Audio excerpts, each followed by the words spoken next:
Max and you're watching Cool Stuff in Weird Cars, and in today's video, working on this car yet again because it needs tires. Pretty much that's the main thing it needs right now because the front left tire is very worn down on one side, so it needs to be replaced, and also the spare tire has a patch in it of some sort that isn't very good. So we're going to actually replace both of those, put both those tires on the back, and then move the back tires to the front. So let's get started. So I don't know how well you'll be able to see it, but you might be able to tell that this tire has barely any tread there on the outside. I think it was because of the left rear wheel needing a wheel bearing. It made things out of whack and made this tire wear down much more than it should have. Surprisingly, all the other tires, including this other front tire, are perfectly fine. So, like I said, we're just going to replace that one and the spare, which I'll grab here in just a second. Surprisingly, I think this tire actually held air. Or it's really hard, one of the two. Since I put air in it at one point. But yeah, there's a not incredibly great patch job that I'll show you here in a second. So here's a spare.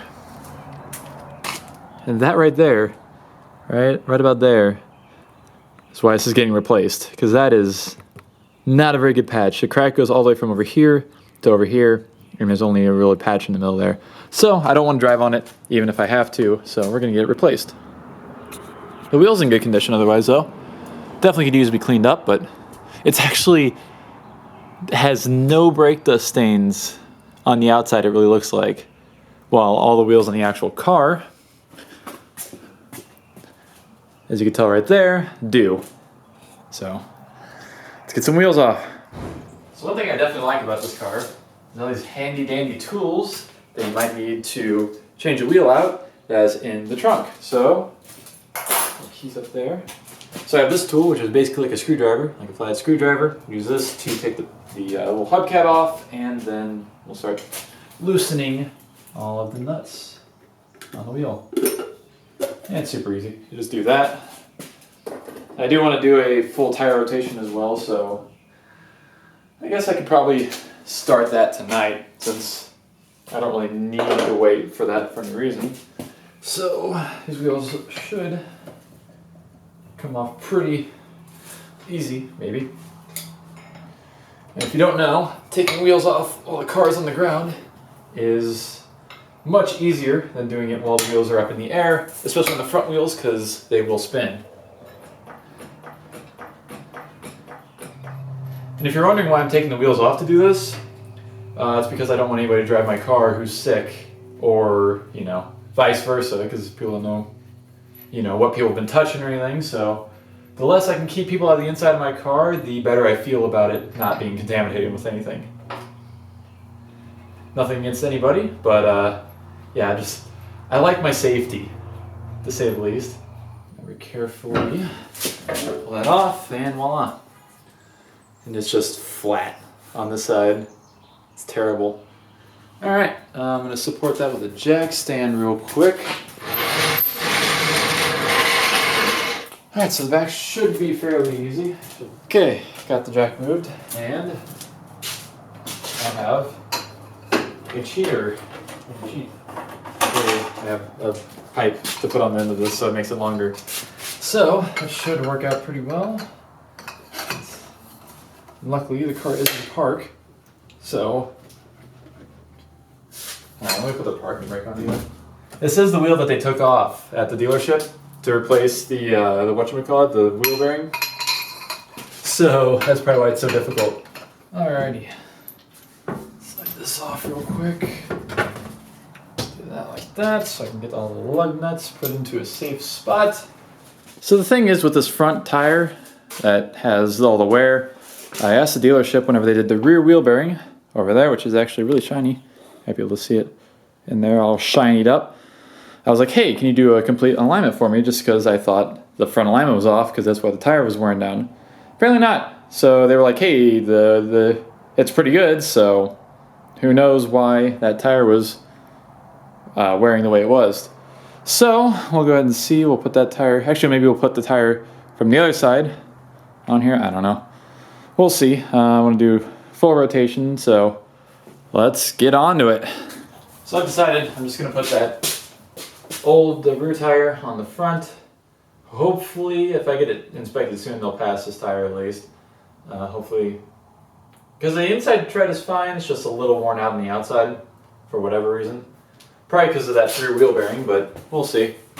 But we'll stick this on here real quick, and we'll might just leave it like that and put the front down at least and leave the back up, and then take the tires over to the tire place tomorrow and figure it out from there. Roughly like that. Look at that, it's almost like I'm a professional at putting tires on and wheels on. I'm not professional at putting tires on, trust me. I wish I was. Alright, so that one's tight-ish. So yeah, we'll go ahead and stick both those tires in the back of the Intrepid.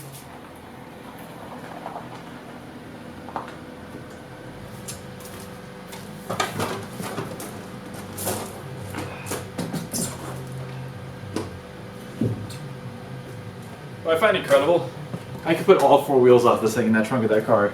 The trunk is huge.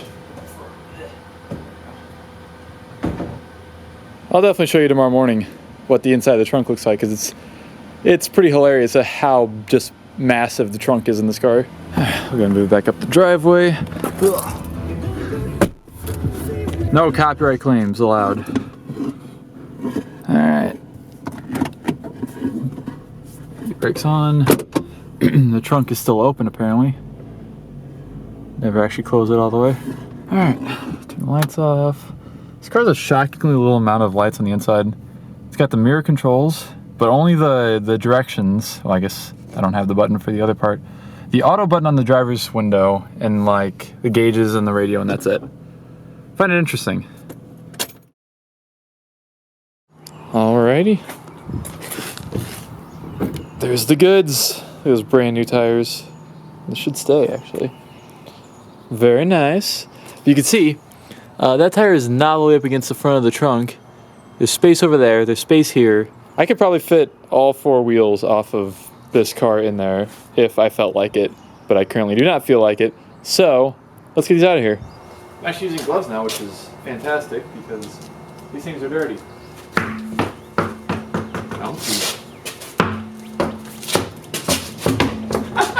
So since I've already put a bunch of footage of me taking off wheels and kind of putting them on in this video, we're gonna do this one real quick, like now. All right, that's good. Let's get this thing back on the ground. All right, and for the front. Cool, torque them down real quick and we'll do the other side. Just a good measure, I'm clean these things off while I have the chance. So I'm using glass cleaner because it was the first thing I had around. So it doesn't really matter, it's just the insides of the wheels is not gonna get hurt by anything. That's much better, I believe. And next. So the plan for this side is to put that new tire that's way up there on the back, take this tire, put it on the front, take that front tire, put it in the trunk for the spare. Simple? Got it. Done. This one is done. And finally, done. Just like that. And so, everything's back together in there. Gonna shut this. And there we go. Everything's torqued down. Got wheels on all 4 corners of the car. Should be good to go. And so thank you all so much for watching this video of basically just replacing tires on my Lexus LS400. I have dirt on my face, I think. But yeah, I'll be back with more content soon on this car, the Intrepid TC, the Ram, basically anything you can think of. So stay tuned for that. Thank you all so much for watching, and I will see you all in the next video.